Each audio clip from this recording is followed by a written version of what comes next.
Hello everyone, and welcome back. Tonight, let us slow things down and step quietly into another time. Take a deep breath, settle in, and let the noise of the present fade for a while. The story you are about to hear does not begin with explosions or dramatic confrontations. It begins with ledgers, routines, habits, and a world that was changing faster than anyone could fully understand. Today, we are traveling back to the Gilded Age, to the moment when modern America was being built one balance sheet at a time. And when one name Rockefeller would come to define power, industry, and ambition in a way the world had never seen before. At the end of the 19th century and the dawn of the 20th, the United States stood at a strange crossroads. The country was bursting with opportunity, yet deeply unequal. Cities were growing upward and outward, fueled by coal smoke, factory whistles, and the promise that anyone at least in theory could rise from nothing to everything. Railroads stitched the continent together. New machines transformed labor. Oil lamps turned night into usable time. And beneath all of it lay a restless hunger for control, efficiency, and certainty in a world that felt increasingly unpredictable. This era came to be known as the Gilded Age, a name that perfectly captured its contradictions. On the surface, it glittered with wealth, innovation, and progress. Beneath that shine, however, were long hours, brutal competition, and an economic system that rewarded those who mastered rules that had not yet been written. It was a time before strong regulations, before modern labor protections, and before clear limits on corporate power. In this environment, success did not belong to the loudest or the luckiest alone. It belonged to those who could organize chaos, reduce waste, and think several steps ahead of everyone else. John D. Rockefeller emerged from this world not as a flashy showman, but as something far more effective. A quiet optimizer. While others chased quick wins, wild speculation, or dramatic risk, Rockefeller focused on systems. He paid attention to costs others ignored. He noticed inefficiencies that most people accepted as unavoidable.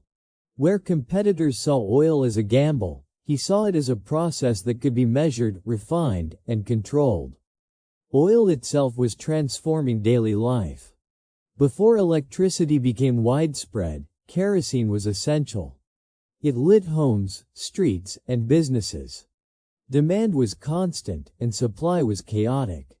Small refineries popped up everywhere, often poorly built and poorly managed. Prices fluctuated wildly. Fires were common. Profits came and went with alarming speed. To many, the oil business felt like organized confusion. And for some, that chaos was part of the appeal. Rockefeller looked at the same industry and saw something else entirely. He saw that the real opportunity was not just in producing oil, but in stabilizing it. Stability, in a world driven by uncertainty, was power. He believed that if costs could be reduced and processes standardized, oil could be sold more cheaply and more reliably than anyone else could manage. And if he could do that, competitors would either have to follow his lead or disappear. The Gilded Age rewarded this mindset. With few rules in place, the boundaries of acceptable behavior were defined more by results than by ethics. Efficiency was admired. Growth was celebrated. If a method worked, it was justified by its success. In this environment, Rockefeller's habits, careful bookkeeping, relentless attention to detail, and deep suspicion of waste were not just personal traits. They were competitive advantages. We often imagine the great industrialists of this era as bold risk-takers who thrived on danger. In reality, Rockefeller was almost the opposite. He disliked uncertainty. He avoided unnecessary risks. He preferred predictable outcomes, steady margins, and long-term planning. His strength was patience. While others burned out chasing the next big opportunity, he quietly built structures that could last. This approach reflected the broader shift happening in American capitalism. The economy was moving away from individual craftsmen and small-scale traders toward massive organizations that relied on coordination and management. Success increasingly depended on who could control supply chains, transportation networks, and pricing structures. The age of the lone entrepreneur was giving way to the age of the system builder. Rockefeller fit perfectly into this transition.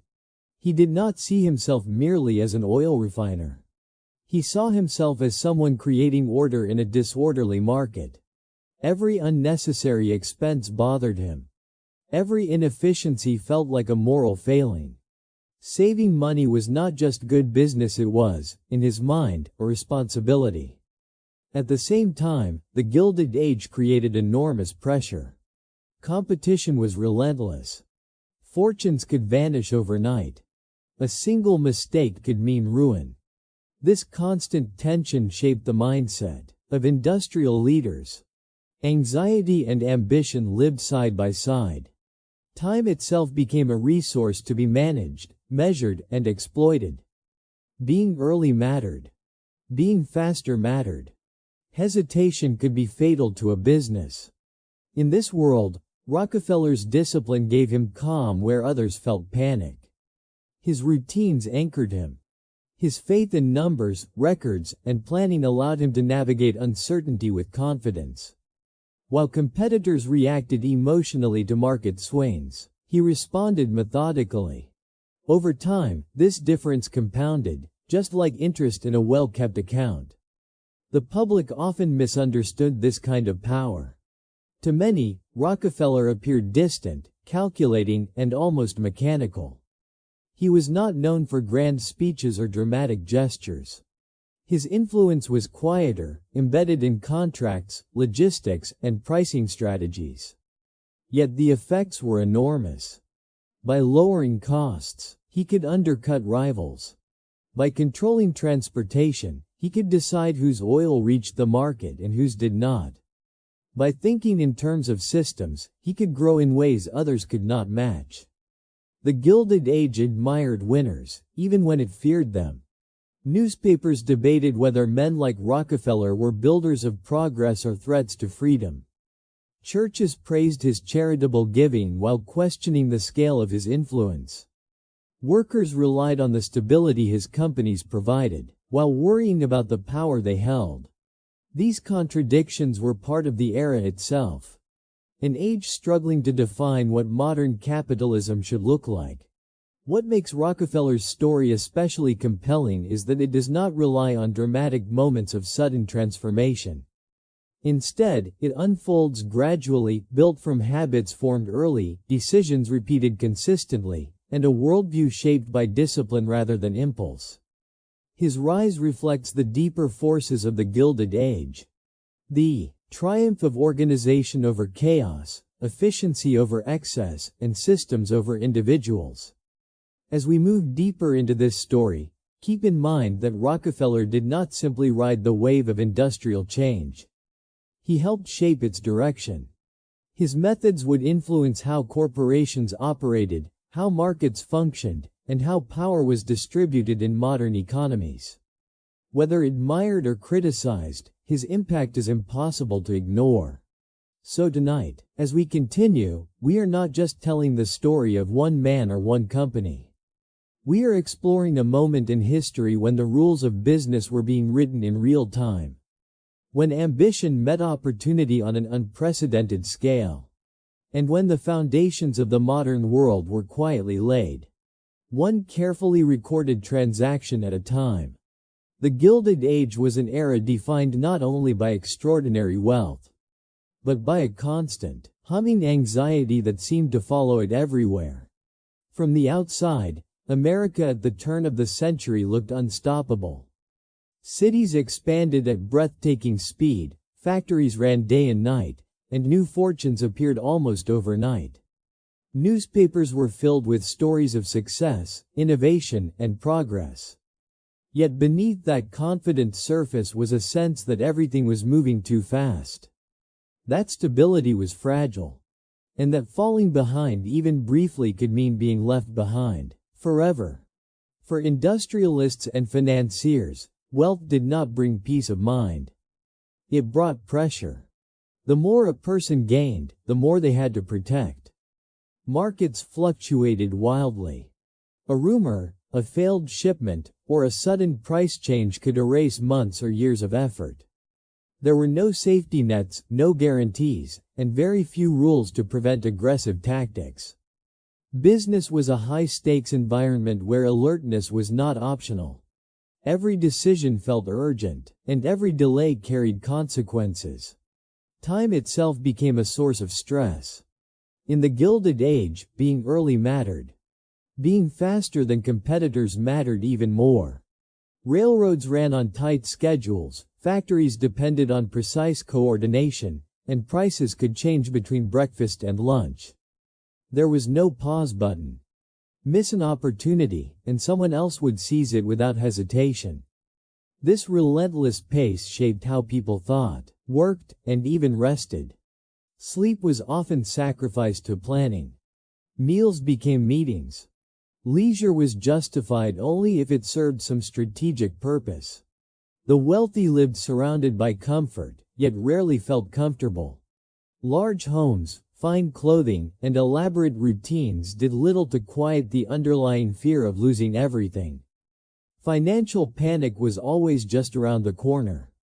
Bank failures, market crashes, and sudden shortages were not abstract possibilities. They were lived experiences. Even the most powerful figures remembered how quickly fortunes could vanish. This memory kept anxiety alive, no matter how high profits climbed. In this environment, control became an obsession. Those who could control costs, supply, transportation, and timing felt safer than those who relied on luck. The desire for control shaped business strategies and personal habits alike. Ledgers were checked obsessively. Contracts were reviewed again and again. Every expense, no matter how small, was questioned. Waste was not just inefficient, it was dangerous. Waste meant vulnerability. This anxiety also fueled competition. Rivals were not seen as friendly challengers, but as constant threats. Cooperation was temporary and strategic. Trust was limited and conditional. Deals were made quickly and often in private, with the understanding that loyalty lasted only as long as it was profitable. In such a climate, hesitation was interpreted as weakness, and generosity was viewed with suspicion unless it served a larger goal. For many industrial leaders, public confidence masked private tension. They presented themselves as calm, decisive, and certain, even when uncertainty dominated their thoughts. This performance was part of survival. To appear unsure was to invite pressure from competitors, investors, and partners. Strength had to be projected at all times, even if it meant hiding exhaustion and doubt. The pace of life extended beyond business into the rhythm of the cities themselves. Streets were crowded and loud. Factories poured smoke into the air. Trains arrived and departed constantly. News traveled faster than ever before, spreading both opportunity and panic. The modern information cycle was beginning to form, and with it came a sense that one could never truly disconnect. Something important was always happening somewhere, and missing it felt risky. At the same time, inequality was impossible to ignore. While industrialists worried about losing fortunes, workers worried about surviving the week. Long hours, dangerous conditions, and low pay were common. This contrast added another layer of tension to society. Wealth was admired, but it was also resented. Success brought visibility, and visibility brought criticism. Those at the top were watched closely, judged not only for what they earned, but for how they earned it. This social pressure intensified the anxiety of the wealthy. Public opinion mattered, even when it was inconvenient. Newspapers could turn against a business overnight. Politicians could start asking questions. Communities could push back. Managing reputation became almost as important as managing profit. Appearances had to be carefully maintained, charitable gestures strategically chosen, and public statements measured. In this restless world, routines became anchors.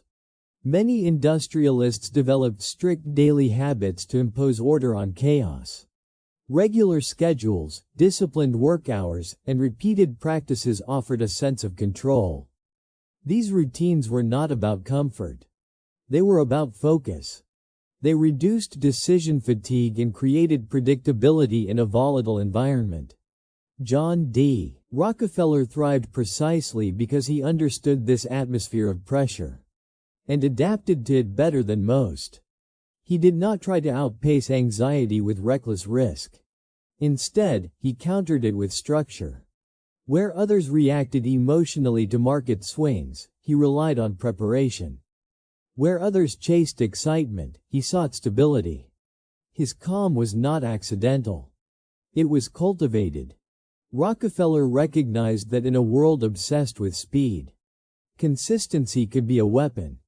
While competitors rushed, he refined. While others expanded chaotically, he organized. This approach did not eliminate anxiety, but it made it manageable. By focusing on what he could control: costs, processes, and efficiency, he reduced uncertainty step by step. The Gilded Age rewarded this mindset. Those who mastered systems gained leverage over those who depended on chance. Over time, the difference became dramatic. Small advantages compounded. A fraction saved here, a delay avoided there. And soon the gap between competitors widened beyond recovery. Wealth accumulated not just through bold moves, but through thousands of small, disciplined decisions made under constant pressure. This is the deeper truth of the era. The Gilded Age was not simply about greed or ambition. It was about navigating a world that felt perpetually on the edge of transformation and collapse. Success required endurance, focus, and a tolerance for stress that few possessed. Those who survived and thrived did so not because they were fearless, but because they learned how to function despite fear. As we continue this story, it becomes clear that Rockefeller's rise cannot be separated from this climate of urgency and unease. His methods, habits, and worldview were direct responses to the pace and pressure of his time. Understanding this anxiety-filled landscape helps explain why efficiency became a virtue, why control became a goal, and why the foundations of modern corporate power were built not just on opportunity, but on a constant effort to stay one step ahead of uncertainty. One of the most defining features of John D. Rockefeller's rise during the Gilded Age was not charisma, bold speeches, or dramatic risk-taking, but discipline. In a time when many business leaders thrived on instinct and speculation, Rockefeller stood apart by building his life and work around routine, structure, and methodical thinking. This discipline was not simply a personal preference. It was a survival strategy in an era where chaos ruled markets, and uncertainty shaped every decision. From an early age, Rockefeller developed a deep respect for order. He believed that disorder led to waste, and waste led to failure. This belief extended far beyond money. It shaped how he organized his days, how he recorded information, and how he evaluated people and opportunities. Every habit served a purpose. Every action fit into a larger system. While others viewed routine as limiting, Rockefeller saw it as freeing. By removing unnecessary decisions from his daily life, he conserved mental energy for what truly mattered. In the Gilded Age, routine was a form of control. Markets were unpredictable, competitors aggressive, and external shocks common.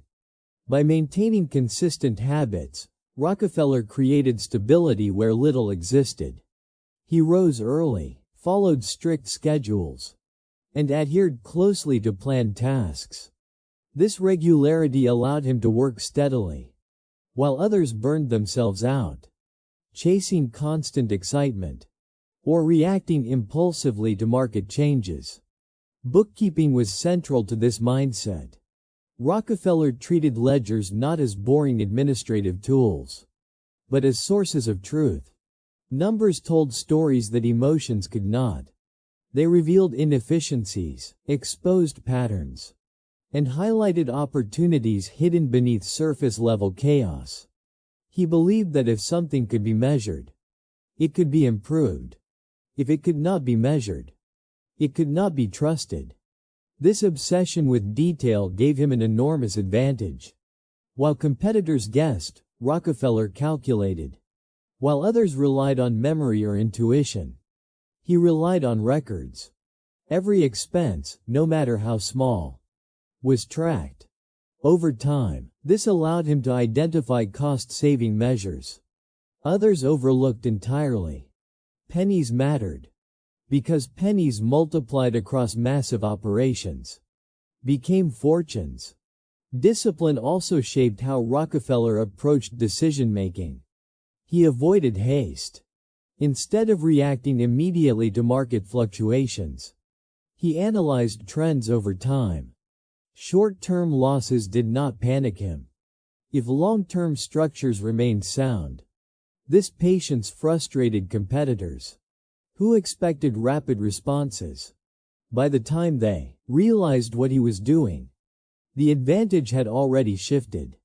In a culture that celebrated boldness, Rockefeller's caution seemed almost countercultural.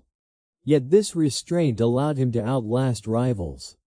Many businesses of the Gilded Age rose quickly and collapsed just as fast. They expanded too aggressively, borrowed too heavily, or relied on unstable conditions. Rockefeller's methodical approach acted as a buffer against these risks. Growth was steady, controlled, and deliberate. Routine extended beyond business into personal conduct. Rockefeller valued consistency in behavior and relationships. He preferred predictability in his surroundings and expected the same from those around him. This predictability made coordination easier. Employees knew what was expected. Partners understood boundaries. Over time, this reliability became part of his reputation. This reputation mattered. In an era of fragile trust, being seen as dependable carried enormous weight. Contracts were often informal, enforcement uneven, and legal protections limited. A person known for consistency and follow-through held a significant advantage. Rockefeller's discipline signaled seriousness. It suggested long-term thinking.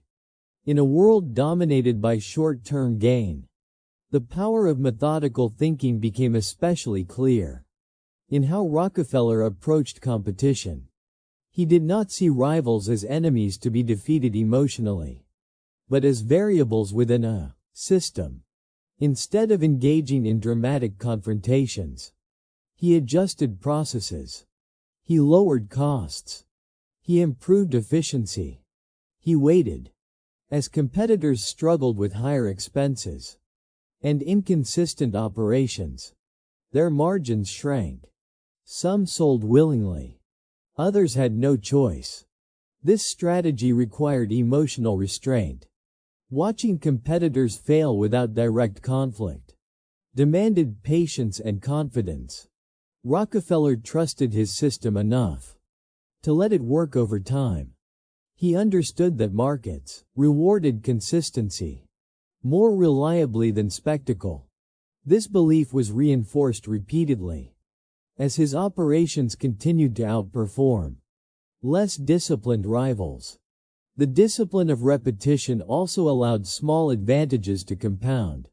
A slight reduction in transportation costs, repeated thousands of times, produced enormous savings. A standardized process, applied across multiple facilities, increased reliability and reduced errors. These improvements were rarely dramatic on their own, but together, they created a structure that competitors could not easily replicate. In many ways, Rockefeller treated business like an engineering problem rather than a gamble. Inputs, processes, and outputs were analyzed continuously.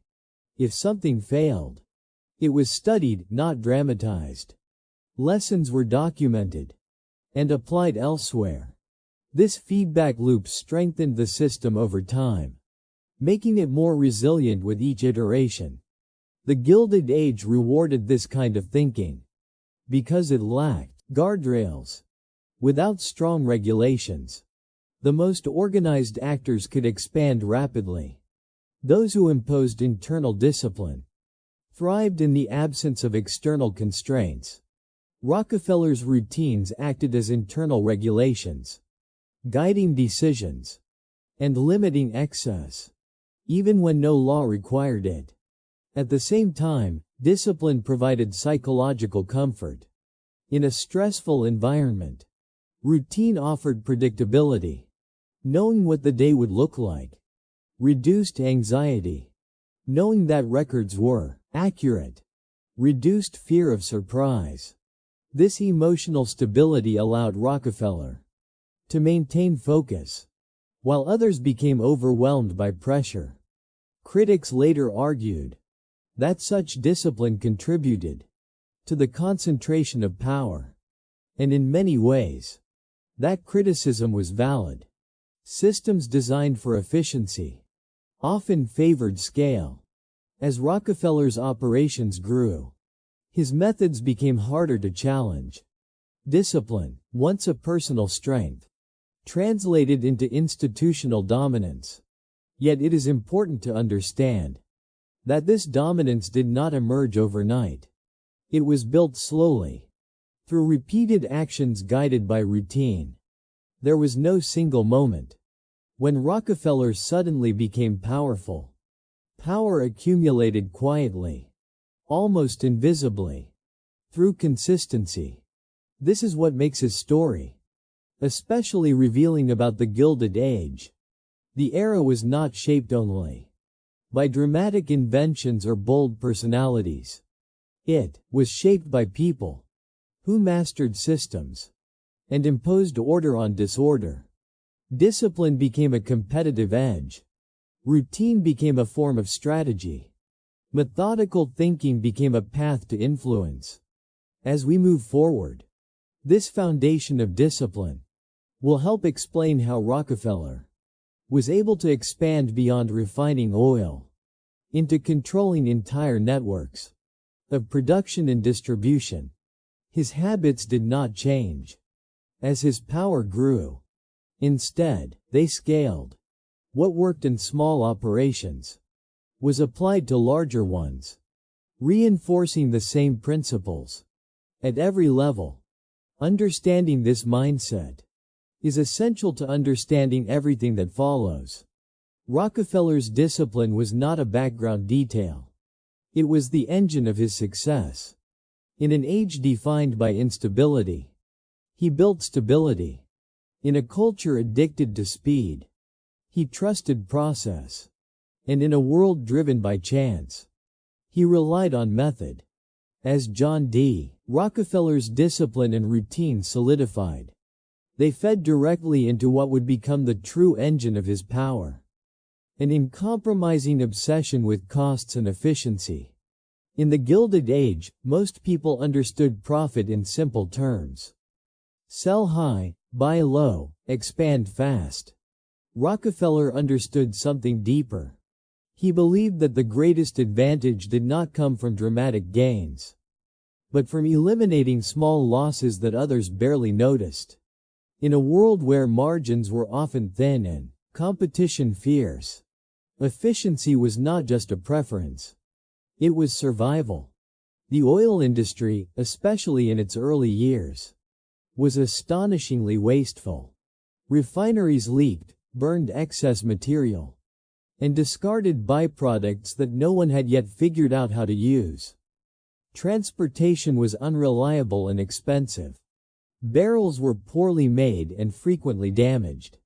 Middlemen took large cuts, simply because no one had organized the process well enough to remove them. Most operators accepted this waste as unavoidable. Rockefeller did not. He questioned everything. Why should barrels be built this way? Why should transportation cost this much? Why should part of the oil be thrown away when it might be repurposed? Each question represented a potential saving. Each saving, once multiplied across thousands of transactions, represented power. Rockefeller believed that money saved was more valuable than money earned. Earning required risk. Saving required intelligence and discipline. A competitor might enjoy a lucky year with high prices, but Rockefeller could survive low prices because his costs were lower. This difference mattered most during downturns, when inefficient companies collapsed and efficient ones absorbed their remains. This approach reshaped how his businesses operated. Nothing was considered too small to improve. Packaging was redesigned to reduce breakage. Transportation routes were optimized to minimize delays. Contracts were negotiated relentlessly. Even office expenses were scrutinized. Rockefeller was known for tracking tiny expenditures, not because he lacked money, but because he understood what they represented. Waste, in his mind, signaled a lack of control. Efficiency also meant standardization. Rockefeller disliked variation because variation created uncertainty. If every refinery operated differently, mistakes were harder to track and costs harder to predict. By standardizing processes, he made outcomes more reliable. This allowed him to forecast expenses accurately and plan long-term strategies. While competitors struggled to understand their own finances, standardization had another effect. It made scaling possible. Once a process was refined and proven effective, it could be replicated elsewhere. This allowed Rockefeller's operations to grow without descending into chaos. Many rivals expanded quickly, but collapsed under the weight of their own disorganization. Rockefeller expanded slowly enough to maintain control, yet steadily enough to dominate. Transportation became one of the most critical areas of cost control. Oil was heavy, dangerous, and expensive to move. Railroads held enormous power over pricing, and many refiners were at their mercy. Rockefeller understood that whoever controlled transportation would control the market. He negotiated aggressively, securing favorable rates that others could not match. These lowered transportation costs allowed him to sell oil more cheaply while still maintaining profit. To competitors, this seemed unfair. To Rockefeller, it was simply good business. He believed that efficiency deserved reward if he could guarantee large, consistent shipments. Railroads benefited as well. Lower rates were, in his view, a reflection of reliability, not manipulation. This belief would later become one of the most controversial aspects of his legacy. But at the time, it fit neatly within the norms of a loosely regulated economy. Efficiency extended to how oil itself was used. Rather than discarding byproducts, Rockefeller looked for ways to monetize them. Lubricants, waxes, and other materials that had once been thrown away became additional revenue streams. This not only increased profits, but further lowered overall costs. Each barrel of oil yielded more usable material than it did for competitors, giving Rockefeller another edge. This mindset transformed oil from a risky commodity into a predictable product. Predictability was rare in the Gilded Age, and those who achieved it gained immense leverage. With stable costs and reliable output, Rockefeller could plan years ahead. He could endure price wars that destroyed others. He could wait patiently while rivals exhausted themselves. Efficiency also changed relationships with workers and managers. Rockefeller expected precision and accountability. Systems were designed to minimize error, and those who could not adapt were replaced. This created operations that ran smoothly, but also impersonally. Decisions were guided by numbers rather than sentiment. While this improved performance, it also contributed to the perception of coldness that surrounded large industrial organizations. Yet from Rockefeller's perspective, efficiency was not cruelty. It was necessity. In an unforgiving market, emotional decision-making could be fatal. By relying on systems, he removed bias and inconsistency. The machine mattered more than the individual, because the machine produced stability. The compounding effect of efficiency cannot be overstated. Each improvement reinforced the next. Lower costs enabled lower prices. Lower prices attracted more customers. More customers justified larger operations. Larger operations reduced costs even further. This feedback loop gradually widened the gap between Rockefeller and his competitors, until catching up became nearly impossible. What made this especially powerful was that it did not rely on constant innovation. Once the system was optimized, it simply needed to be maintained. Competitors had to constantly search for breakthroughs just to stay afloat. Rockefeller's advantage was structural, not temporary. This obsession with efficiency also shaped Rockefeller's worldview. He came to believe that large, well-organized enterprises were not just profitable, but beneficial. In his mind, efficiency reduced waste across society. Cheaper oil meant more people could afford light. Stable supply meant fewer shortages. Order replaced chaos. From this perspective, consolidation was not a threat. It was progress. Of course, not everyone agreed. Critics argued that such efficiency concentrated too much power in too few hands. Small businesses disappeared. Markets became less flexible. Choice narrowed. These concerns would grow louder as Rockefeller's influence expanded. But at this stage, efficiency was still widely admired. It symbolized modernity, intelligence, and control over nature and markets alike. The Gilded Age celebrated builders of systems, and Rockefeller was among the most effective. His focus on costs and efficiency aligned perfectly with an era obsessed with productivity. While others chased visibility, he chased optimization. While rivals focused on growth, he focused on sustainability. Understanding this obsession is crucial to understanding what comes next. Efficiency allowed Rockefeller not only to survive competition, but to reshape it. Once he could operate at lower costs than anyone else, he no longer had to play by the same rules. He could influence prices, absorb rivals, and set standards that others were forced to follow. This was not achieved through a single bold move, but through relentless attention to detail. Day after day, decision after decision, the system tightened. Waste disappeared. Control increased. And with each improvement, Rockefeller's position became more secure. As we continue, we will see how this mastery of efficiency paved the way for something even more transformative. Consolidation. The same logic that eliminated waste within a refinery would soon be applied to the entire industry.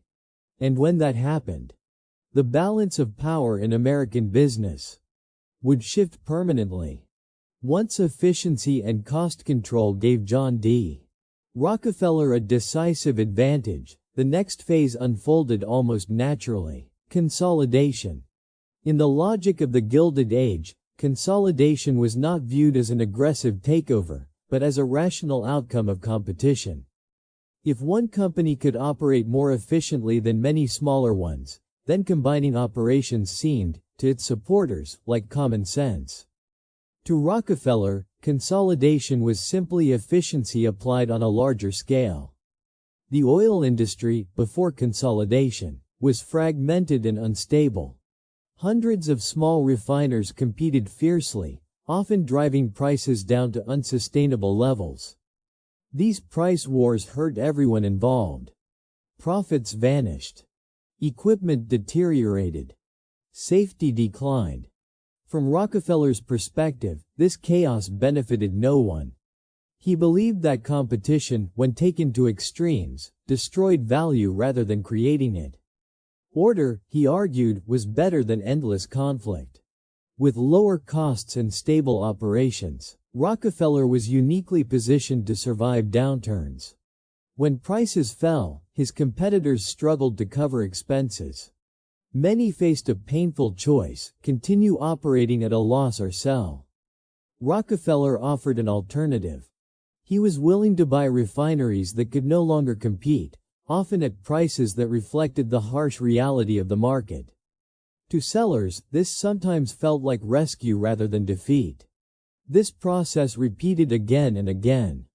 Each acquisition strengthened Rockefeller's position, reducing competition and increasing scale. Larger operations brought further efficiencies. Shared infrastructure lowered costs even more. Standardized processes spread across newly acquired facilities. What began as a strategy for survival gradually transformed into a strategy for dominance. Importantly, consolidation was rarely dramatic. There were no public battles or sudden announcements. Deals were negotiated quietly. Ownership changed hands through contracts and agreements. From the outside, the industry simply seemed to become more orderly over time. Refineries closed or merged. Prices stabilized. Supply became more predictable. To many consumers, this appeared beneficial. Yet consolidation also shifted power. As independent refiners disappeared, Rockefeller's influence over pricing and supply increased. The market became less competitive, not because rules were broken, but because one system outperformed all others. This raised uncomfortable questions. At what point did efficiency become control? When did order become dominance? Rockefeller believed firmly that consolidation was a public good. He argued that large, well-managed enterprises reduced waste, improved safety, and delivered lower prices. In his view, the disappearance of inefficient competitors was not exploitation, but evolution. Just as weaker businesses failed in any market, oil refining was simply maturing into a more organized form. This belief aligned with the broader spirit of the Gilded Age. Industrial America admired scale. Bigger factories, longer railroads, and larger companies were seen as signs of progress. Size suggested strength, reliability, and modernity. The idea that an industry could be guided by a single, rational system appealed to those tired of instability. At the same time, consolidation changed the nature of opportunity. Where once a small entrepreneur might enter the oil business with modest capital, barriers to entry grew higher. Competing against a vast, integrated organization became nearly impossible. Access to transportation, storage, and markets increasingly depended on relationships controlled by a few powerful players. This shift affected how people understood freedom in the marketplace. The ideal of open competition clashed with the reality of industrial efficiency. Consumers benefited from lower prices, but producers faced fewer choices. Workers found more stable employment, but less bargaining power. The system delivered predictability, but at the cost of independence. Rockefeller was aware of these tensions, yet remained convinced that consolidation was inevitable. He saw himself not as an oppressor, but as a steward of order. In a rapidly industrializing nation, he believed someone had to coordinate production on a large scale. Without that coordination, waste and volatility would return. This mindset shaped how consolidation was executed. Rockefeller did not seek to destroy rivals out of hostility. He sought to absorb them into a system he believed was superior. Those who joined gained stability. Those who resisted often struggled to survive on their own. Over time, resistance became rare, not because of fear alone, but because alternatives disappeared. As consolidation progressed, Rockefeller's organization evolved from a collection of refineries into an integrated network. Production, transportation, storage, and distribution were increasingly aligned. Decisions made at the center affected operations everywhere. This integration magnified efficiency, but also centralized authority. With centralized authority came unprecedented influence. Pricing decisions could ripple across markets. Supply adjustments could affect entire regions. The oil industry, once chaotic and unpredictable, now moved according to coordinated plans. To supporters, this was progress. To critics, it was a warning. Public perception began to shift. While many appreciated stable prices and reliable supply, others worried about concentration of power. Newspapers questioned whether any single organization should wield such influence. Politicians started to pay attention. The word trust entered public debate, carrying both technical and emotional weight. For Rockefeller, consolidation was not a sudden ambition, but a logical extension of his principles. Efficiency led to scale. Scale led to integration. Integration led to control. At each step, the system became harder to challenge. The same discipline that had once protected him from uncertainty now insulated him from competition. This process also reshaped capitalism itself.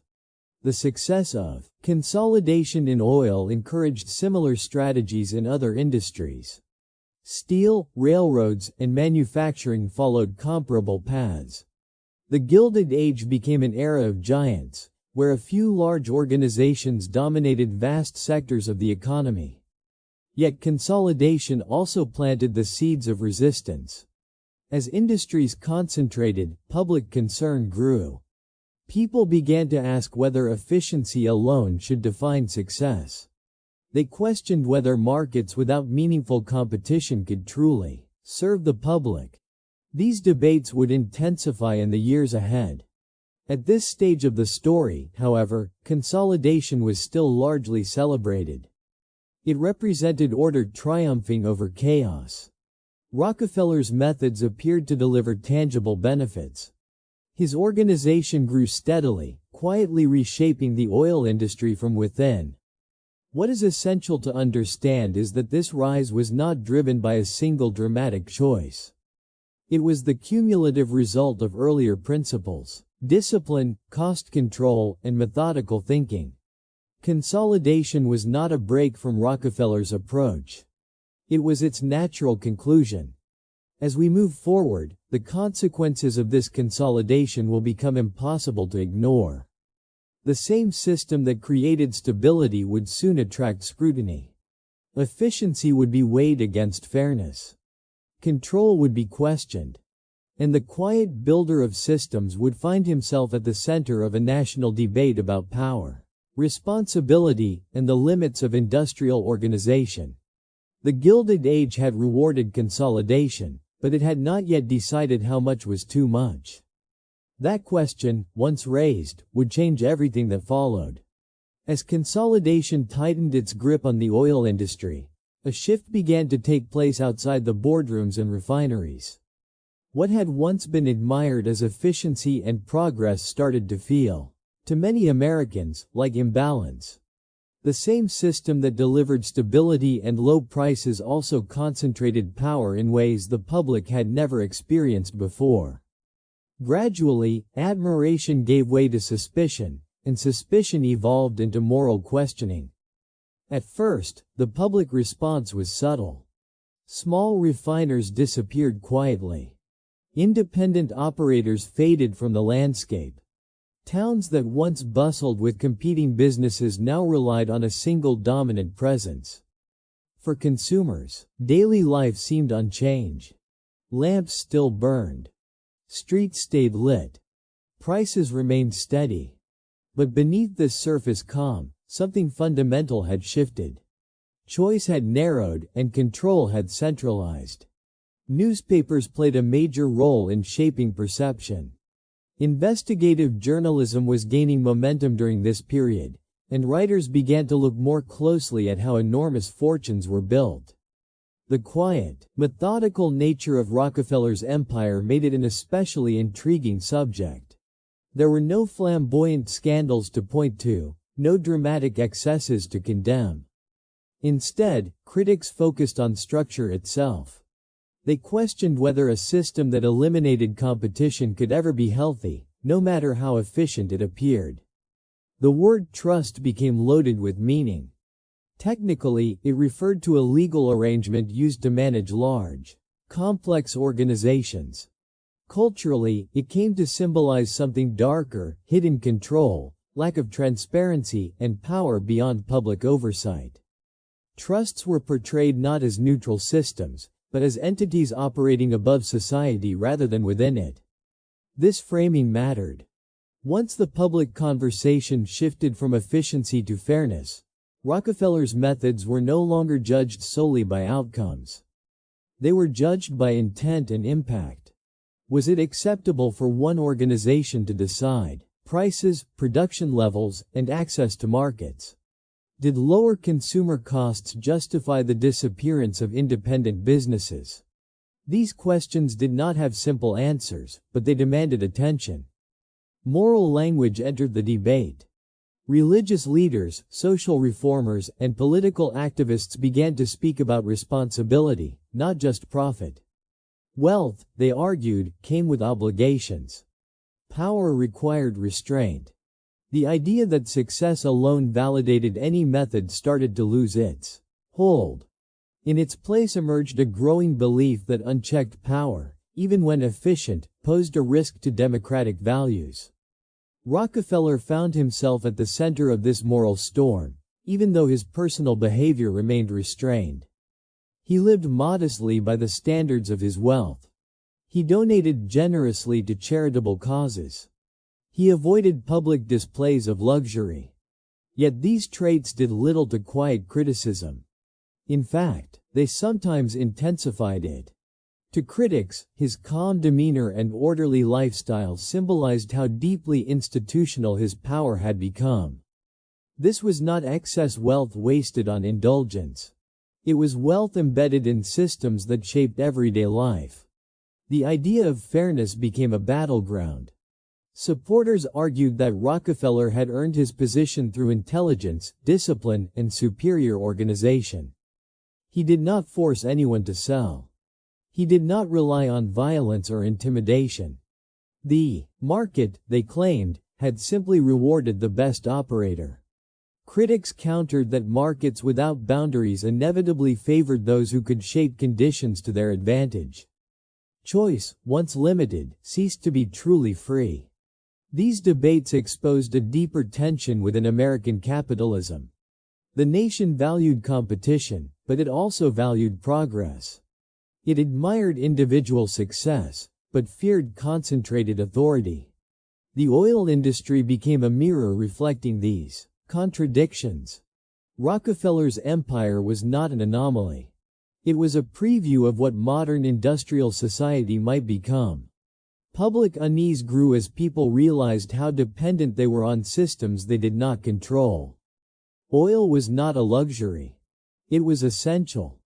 Lighting, heating, and industrial activity depended on it. When one organization held sway over such a resource, questions of vulnerability arose. What would happen if decisions were made that prioritized efficiency over community well-being? Who would hold such power accountable? Political leaders could not ignore these concerns. While laws had lagged behind industrial growth, pressure mounted for action. Speeches were made. Committees formed. Reports commissioned. The idea that the government had a role in regulating large enterprises began to gain traction. This was a significant shift. For much of the Gilded Age, regulation was viewed as interference. Now, it was increasingly seen as protection.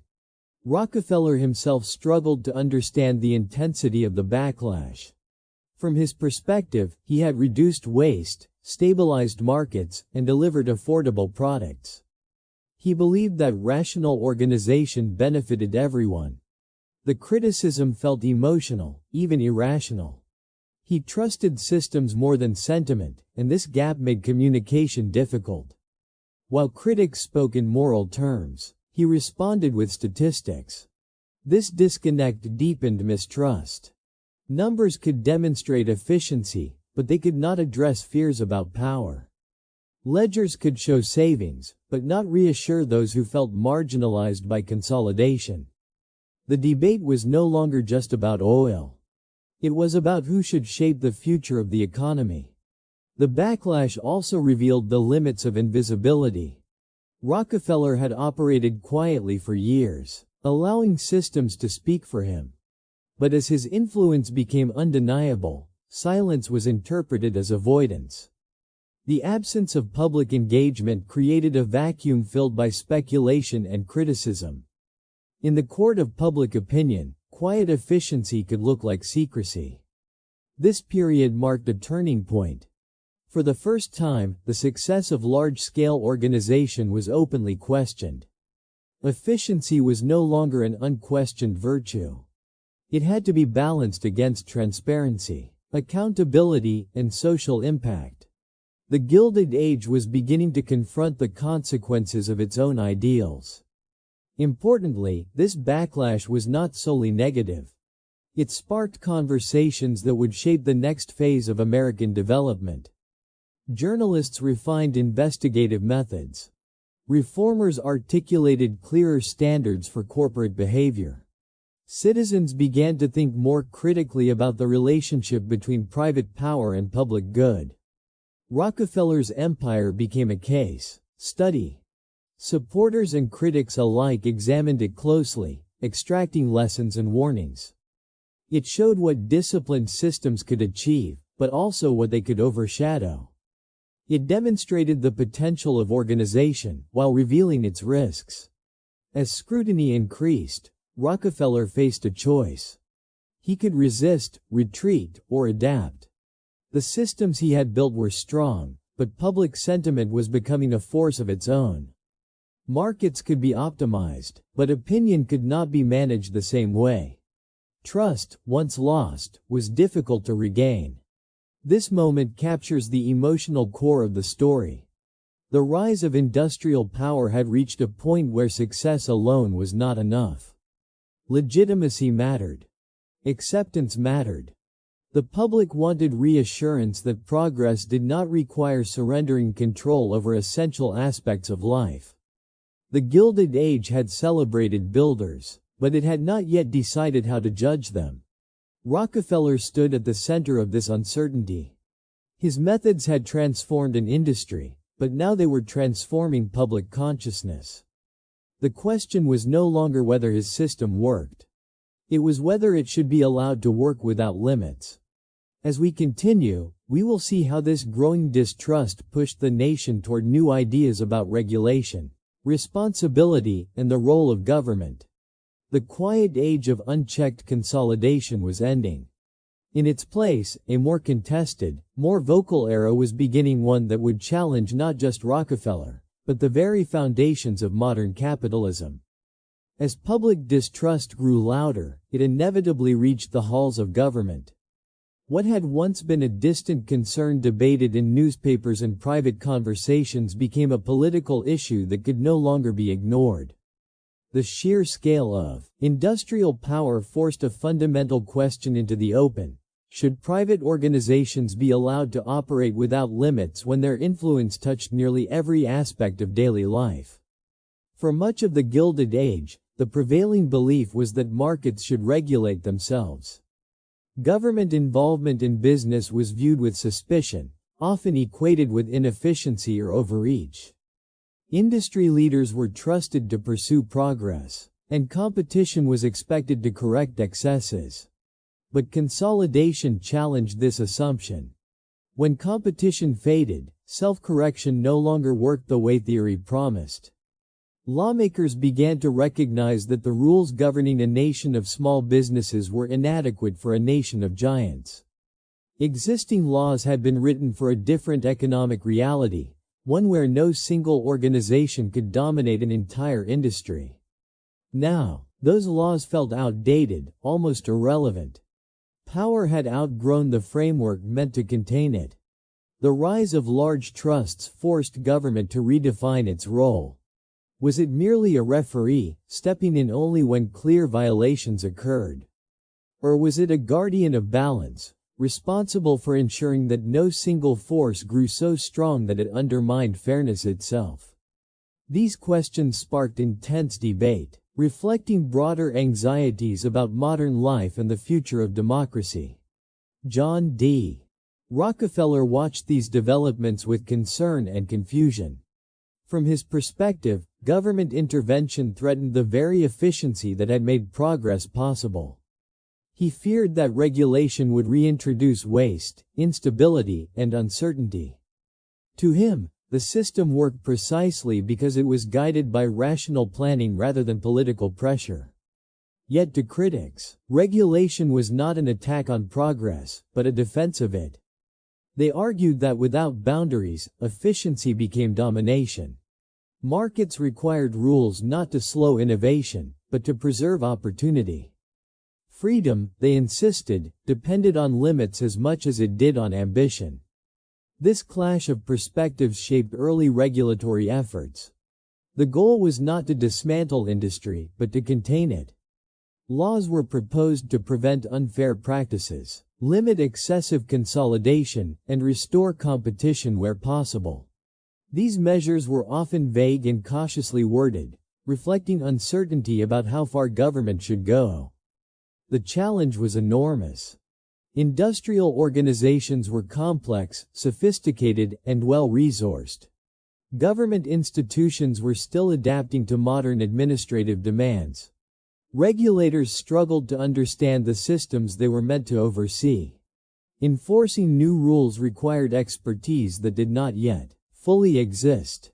Public expectations added another layer of pressure. Citizens wanted action, but they also wanted stability. They feared both unchecked corporate power and heavy-handed government control. Balancing these concerns required careful navigation. Any misstep risked backlash from one side or the other. For Rockefeller, this period marked a profound shift. For years, success had depended on mastering markets. Now, it also depended on navigating politics. Decisions were no longer evaluated solely by efficiency or profitability, but by compliance and perception. The rules of the game were changing. This transition revealed an important truth about industrial power: it could not exist in isolation. As organizations grew, they became part of the public sphere. Their choices affected communities, workers, and national stability. With that influence came scrutiny, and with scrutiny came accountability. The push for regulation was not driven by hostility toward industry alone. It was driven by fear of imbalance.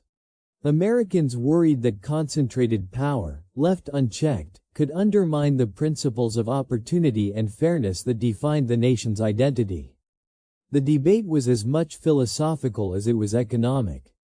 Government action, even when limited, sent a clear message. Efficiency alone was no longer enough. Industrial success had to coexist with public trust. Systems built purely for optimization would now be judged by broader standards. This moment marked the end of an era of innocence in American capitalism. The belief that progress naturally aligned with the public good had been challenged. Industrial leaders could no longer assume that what worked best for their organizations would be accepted without question. Rockefeller's response to regulation was complex. He did not abandon his principles, but he began to adapt. Legal structures were reconsidered. Public communication became more deliberate.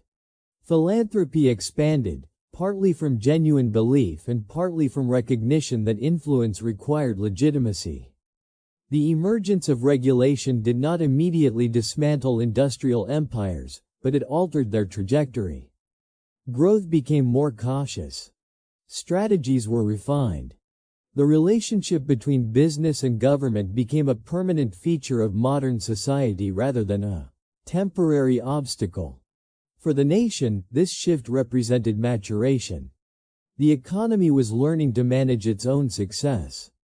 Just as early industries had required organization to replace chaos, industrial power now required oversight to prevent excess. This tension between freedom and control would never fully disappear. Instead, it became a defining feature of modern life. Each generation would revisit the balance, adjusting rules as technology and markets evolved. As we move forward, the focus will turn to how Rockefeller and others responded to this new reality. Regulation did not erase their influence, but it reshaped how that influence was exercised. The age of unchecked consolidation was giving way to an age of negotiation between private ambition and public responsibility. The story from here is no longer just about building systems. It is about learning how those systems coexist with society itself.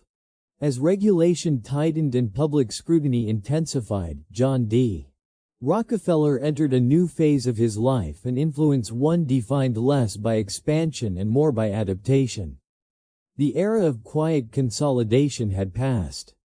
In its place emerged a world where power had to be explained, justified, and, increasingly, softened. Rockefeller did not retreat from influence, but he began to reshape how that influence appeared to the public. One of the most visible expressions of this shift was philanthropy. While Rockefeller had always been inclined toward charitable giving, it now became central to his legacy. Wealth, once measured primarily in control and efficiency, began to be reframed as a tool for public benefit. Education, medicine, research, and social improvement became major recipients of his resources. These efforts were systematic, carefully planned, and large in scale, reflecting the same methodical mindset that had built his industrial success. Philanthropy served multiple purposes. On a personal level, it aligned with Rockefeller's deeply held belief in responsibility. He believed wealth carried moral obligations, and that those who had benefited most from society owed something in return. Giving was not, in his mind, an act of guilt, but an extension of order, an attempt to correct imbalances through structured generosity. At the same time, philanthropy addressed a practical reality. Public opinion mattered. Industrial power without legitimacy was fragile. Charitable institutions, universities, and foundations created visible proof that great wealth could serve the common good. They also shifted the narrative.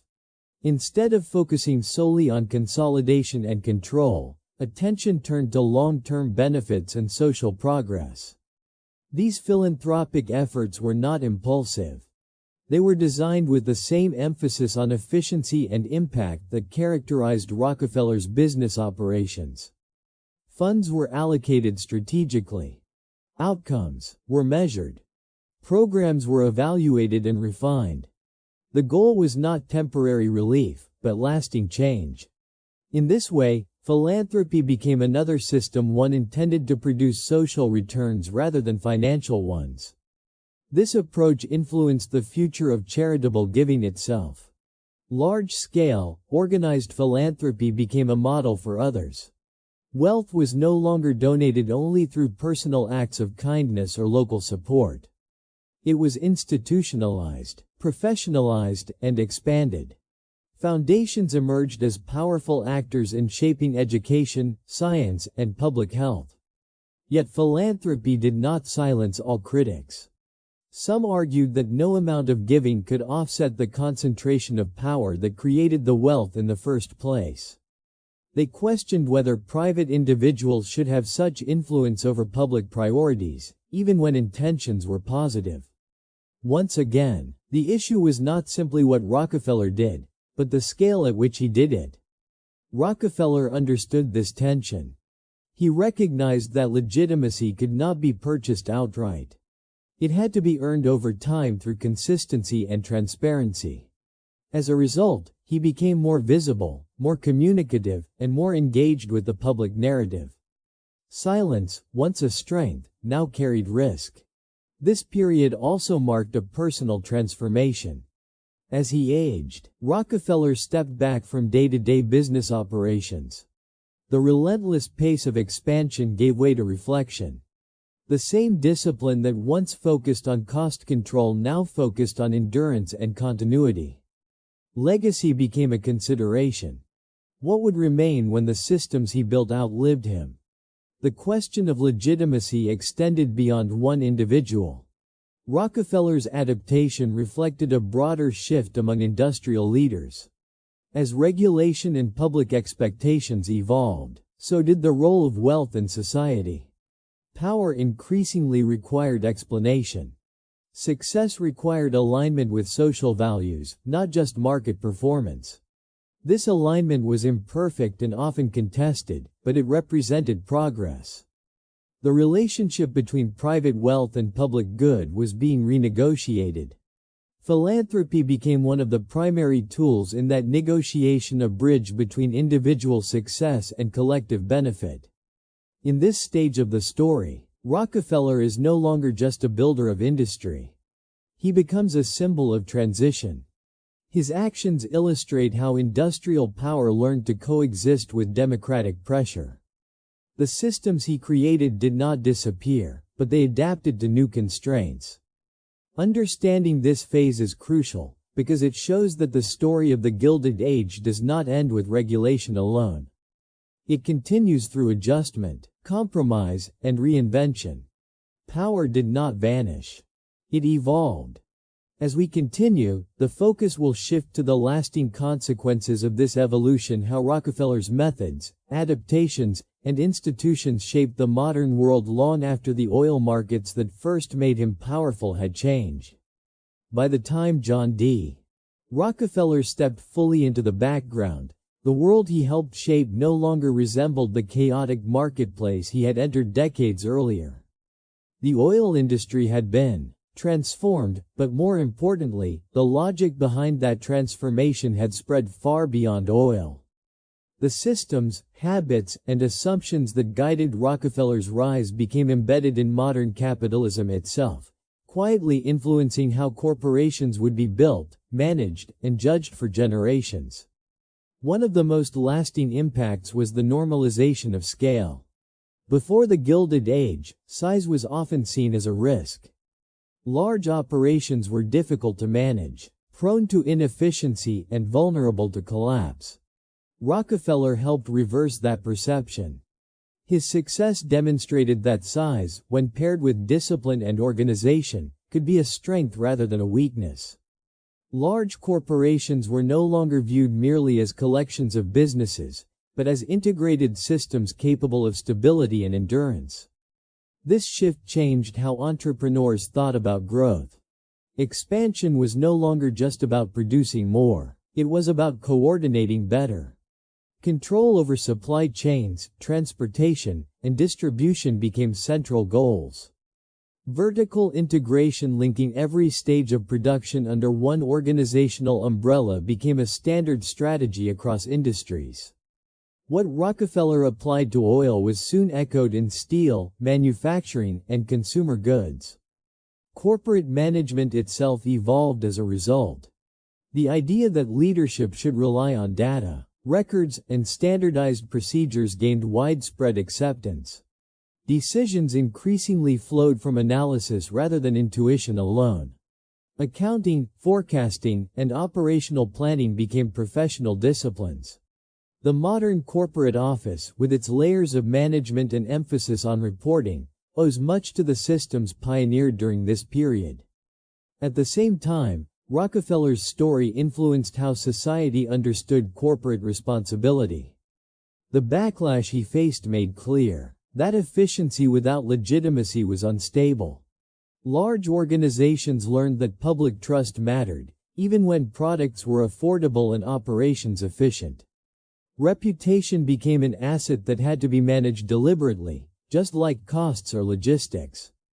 This realization shaped the emergence of corporate communication, compliance, and public relations.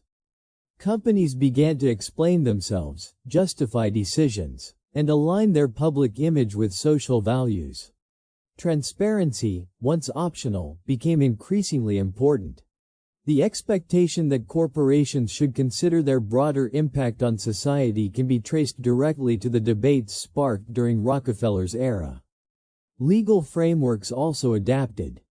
Antitrust principles, regulatory oversight, and corporate law evolved in response to the concentration of power seen in industries like oil. These frameworks did not eliminate large corporations, but they defined boundaries for their behavior.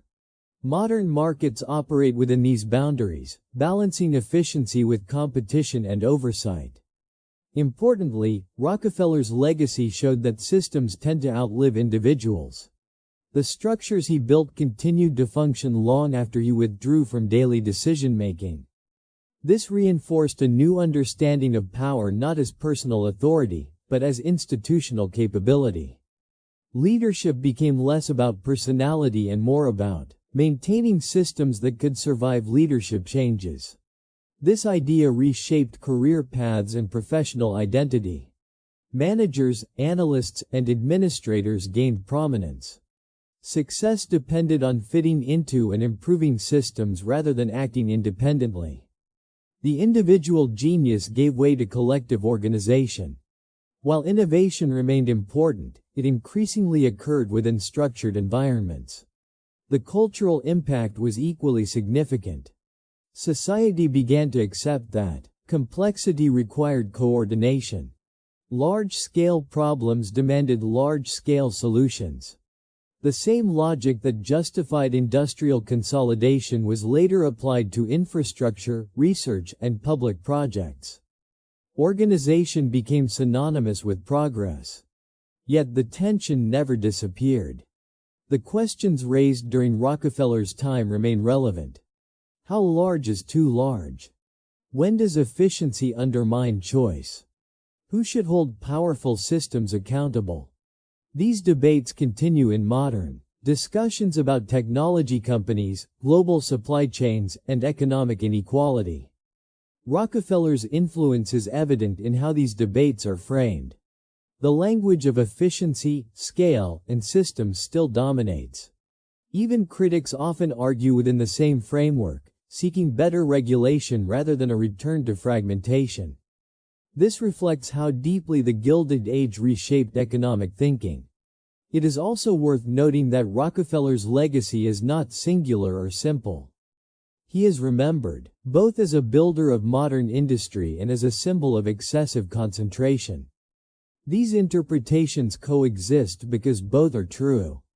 His methods created stability and affordability, but they also reduced competition and concentrated power.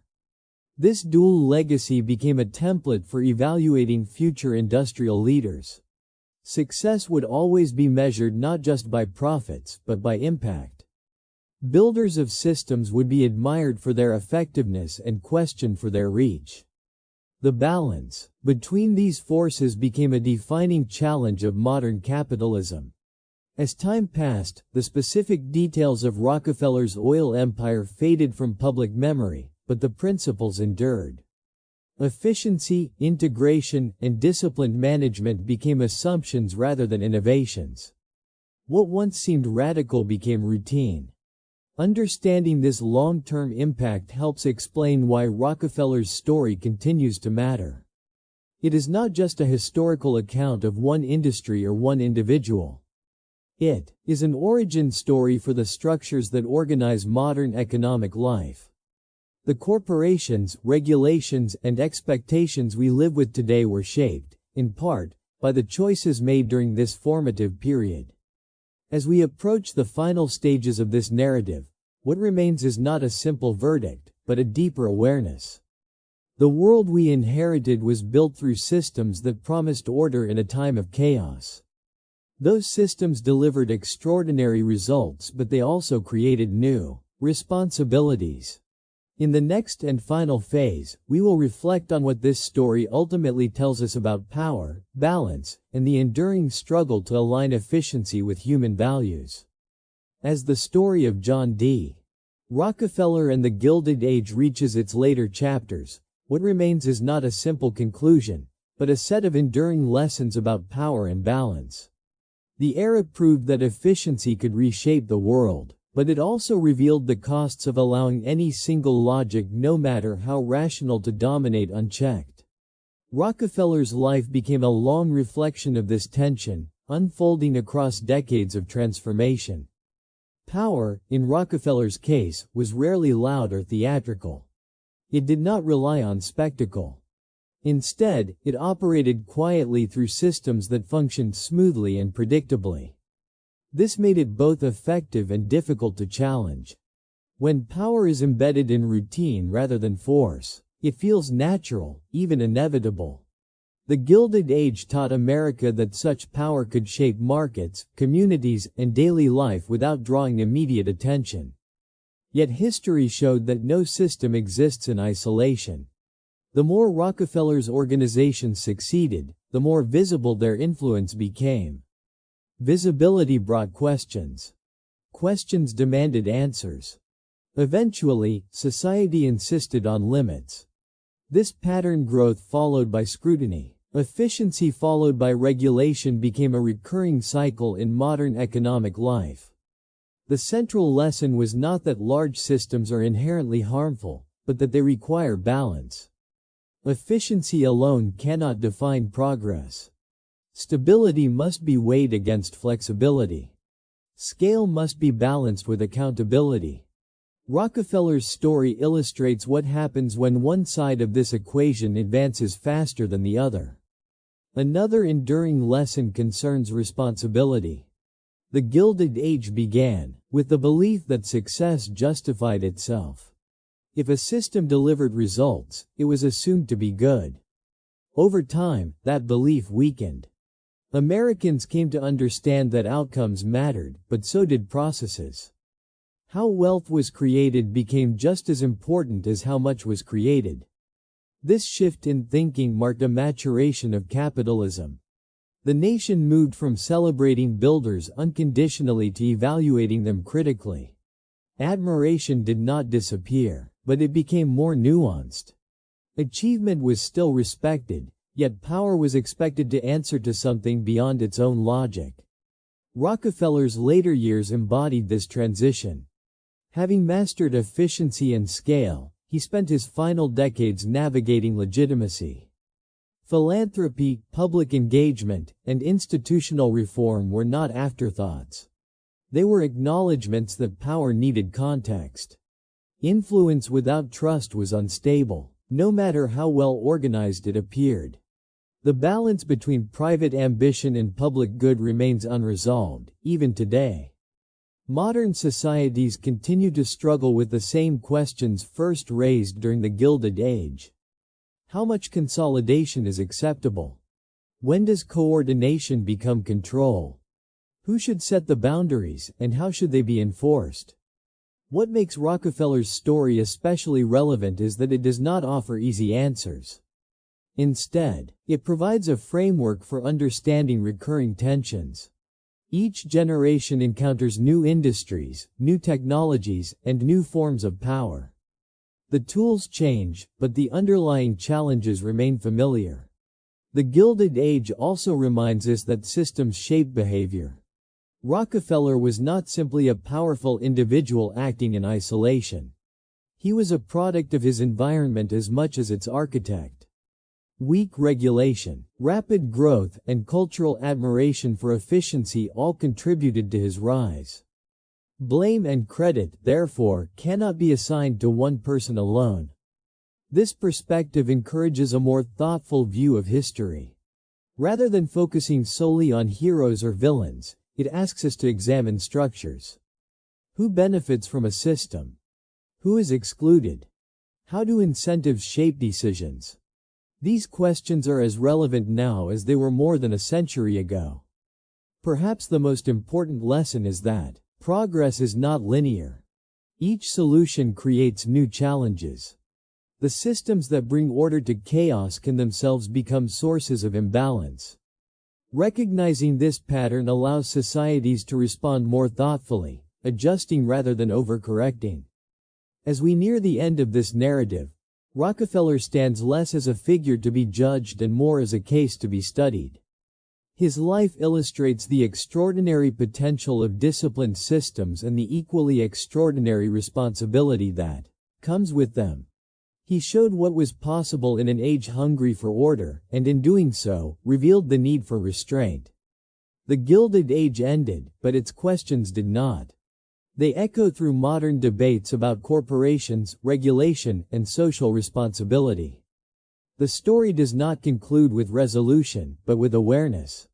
Awareness that efficiency is powerful, but incomplete. Awareness that scale amplifies both benefits and risks.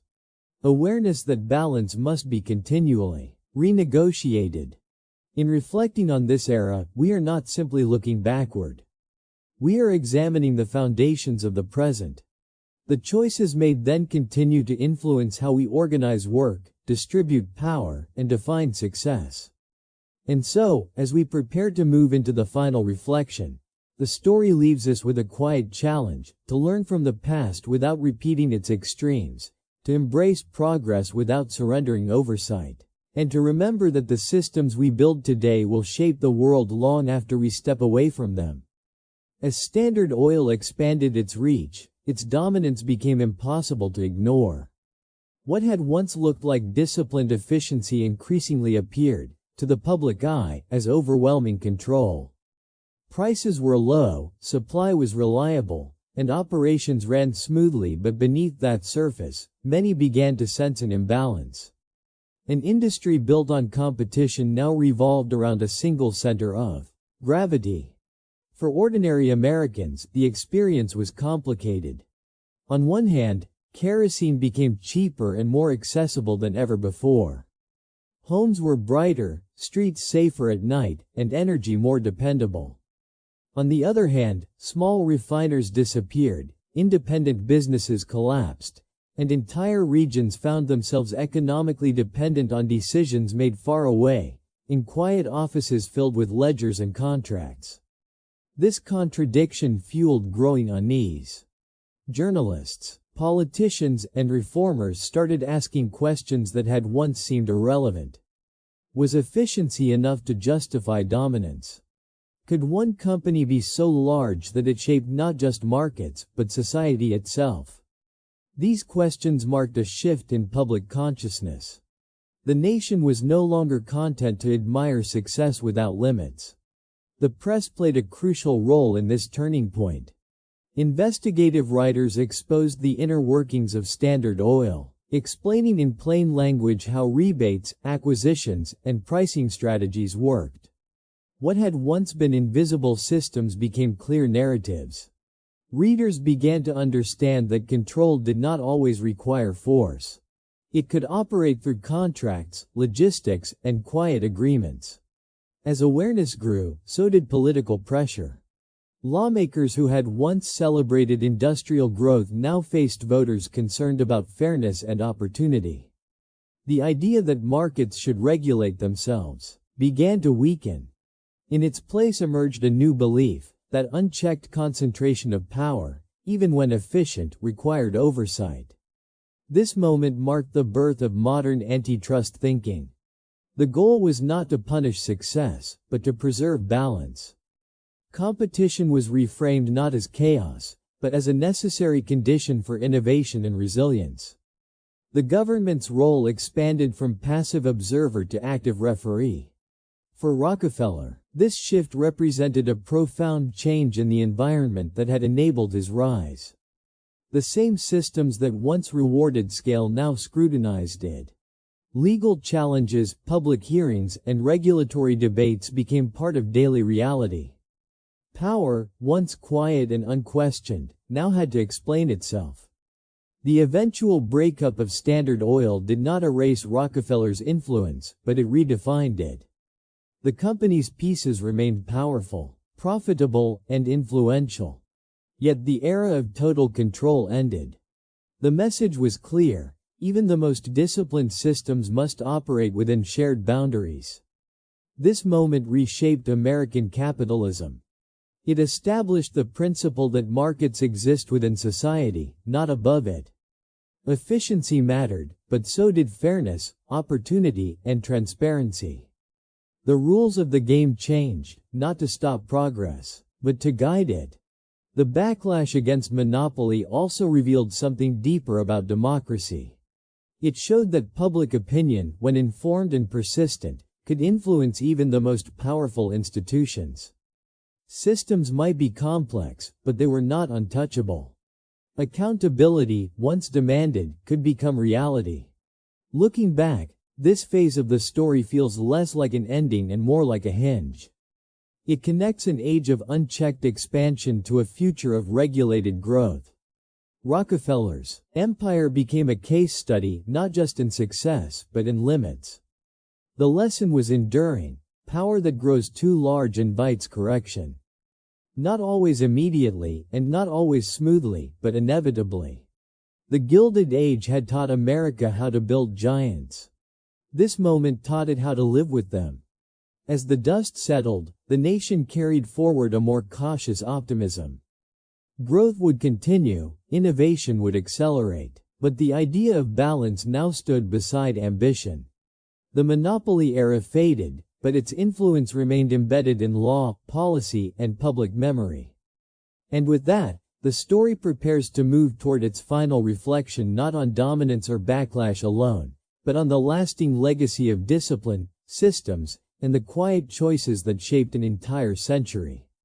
As the dust of monopoly battles settled and the Gilded Age slowly gave way to a new century, John D. Rockefeller's story did not end with collapse or disgrace. Instead, it transformed. The focus shifted from expansion to reflection, from accumulation to legacy. What remained was a man who had mastered systems so completely that he now faced a different question: what should be done with the power and wealth those systems had produced? In his later years, Rockefeller turned increasingly toward philanthropy, not as a sudden change of heart, but as an extension of the same disciplined logic that had defined his business life. To him, money was still a tool, not a trophy. Just as waste had been unacceptable in business, so too was careless giving. Charity, like industry, needed structure, measurement, and long-term impact. This approach reshaped philanthropy itself. Rather than offering short-term relief, Rockefeller invested in institutions. Universities, medical research centers, public health initiatives, and foundations became the new refineries of his later life. Each was designed to produce lasting returns, not in profit, but in knowledge, stability, and capacity. He applied the same principles of efficiency, planning, and accountability that had once governed oil barrels and railcars. In doing so, he helped define a new model of influence. Wealth no longer needed to dominate markets directly to shape the world. It could operate through education, science, and policy. Power became quieter, more indirect, but no less significant. The systems had changed, yet the mindset remained familiar. This phase of Rockefeller's life complicates simple narratives. He was neither purely a builder nor merely a beneficiary of his time. He was a strategist to the end. His philanthropy reflected an understanding that public trust mattered, that legitimacy required contribution beyond private success. It also reflected a belief that society, like business, could be optimized. Critics then and now have debated these choices. Some argue that such philanthropy allowed wealthy individuals to shape public priorities according to private values. Others see it as a pragmatic response to immense influence, an effort to return value to the society that made such accumulation possible. Both views contain truth, and together they highlight the enduring tension between private power and public good. What is undeniable is the scale of impact. Institutions funded or inspired by Rockefeller's giving continue to shape modern life. Advances in medicine, public health campaigns, and educational standards all carried traces of this late career shift. The oil empire fractured, but its legacy diversified. More broadly, Rockefeller's life left behind a template for modern capitalism. Large organizations, data-driven decision-making, supply chain control, and cost optimization are now standard practices across industries. What once seemed extreme became normal.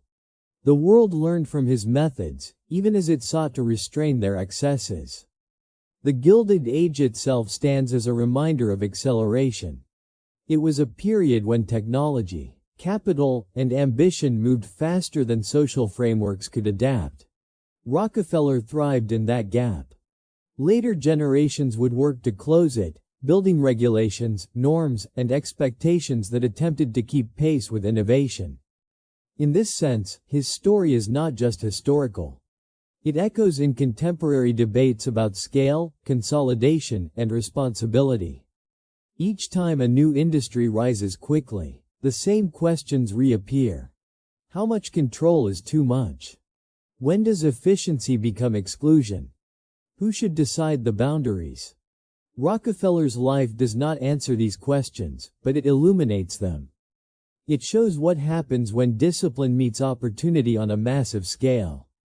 It also shows that no system, no matter how well designed, exists outside society's judgment forever. In his final years, Rockefeller lived quietly by the standards of his fame. He walked, counted steps, gave away coins to passers-by, and maintained routines that echoed the frugality of his childhood. The habits never left him.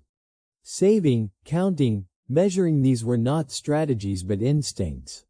This quiet ending contrasts sharply with the scale of his influence.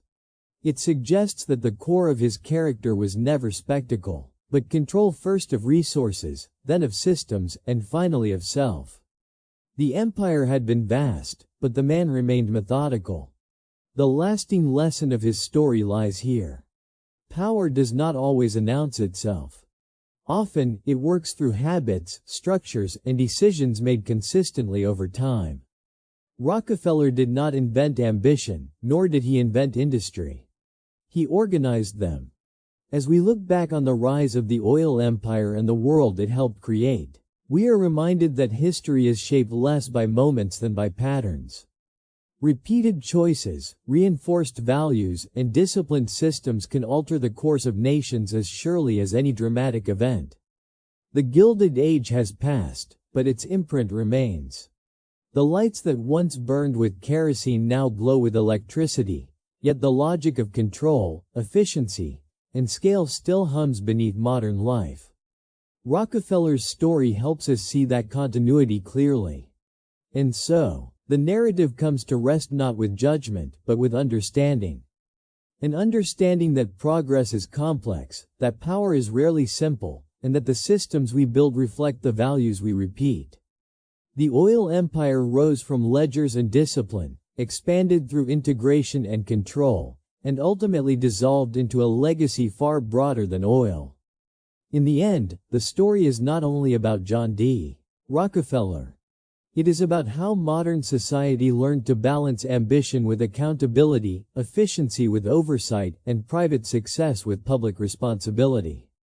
Those lessons remain unfinished, still unfolding, just as relevant now as they were in the age of coal smoke, ledgers, and flickering lamps. To bring this journey to a close, what remains most striking is not just the scale of Rockefeller's wealth or the reach of his influence, but the way his story mirrors the evolution of modern society itself. It is a story of ambition refined into systems, of efficiency pushed to its limits, and of power gradually meeting resistance, adjustment, and responsibility. From quiet beginnings to global dominance, and finally to a legacy embedded in institutions rather than markets, His life reminds us that history is shaped less by single moments and more by sustained patterns of choice. The questions raised during the Gilded Age about scale, fairness, and accountability did not disappear with time. They continue to echo in every new industry that grows faster than the rules designed to guide it. Understanding this past helps us better understand the present, and perhaps approach the future with a little more awareness and balance. Thank you for spending your time with this story today. If you found it thoughtful or meaningful, do not forget to like the video and share it with others who enjoy deep dives into history and the forces that quietly shape our world. Subscribe to the channel so you won't miss the next story. Until next time, take care, and I will see you in the next episode.